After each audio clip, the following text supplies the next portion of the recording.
आज आम 6 number ward रे आमर कर्मी सम्मेलन अनुष्ठित होती जो आमर कैप्टेन मनमथ राउतराय जी सांसद प्रार्थी अच्छा सी जोगदे आम कॉर्पोरेटर ठू नहीं अन्य मेयर मैडम समस्त आज जोगदे ये कर्मी सम्मेलन को एड्रेस कर निश्चित भाव में किभली भाव में आगामी दिन में इलेक्शन को आहरी इलेक्शन जो रही जी दिन ताको प्रचार कराब और समस्त प्रकार व्यवस्था करा जाए इलेक्शन किभली भाव में सुरखुरे लड़ा जीव से विषय आलोचना होता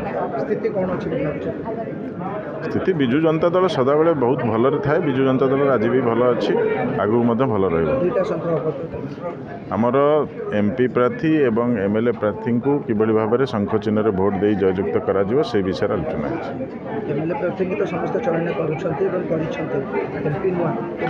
एमपी नुआ नुहति आपण मानक नुआ हो पारती किंतु आपण मैंने आमे जिते जन्म भी होते परिवार समाज सेवा क्षेत्र में बहुत अवदान अच्छी से नुआ नुहति परिवार रे सेवा करी चलती दीर्घ 50 वर्ष है आज भी सी पायलट होते आसिकी 7 वर्ष है बापांकर सी कार्य करुले 5 वर्ष है से कार्य करुले से जो केमी बापा जीतबे ठू नहीं एवं समस्त प्रकार विधायक अवस्था समस्त कार्य भी पुत्र करुले मनमथ राउतराय तो निश्चित भाव में सी नुआ नुहे बहुत पुराना एवं काम निश्चित भाव में आगक भी आहरी कम कर जो इच्छा शक्ति अच्छी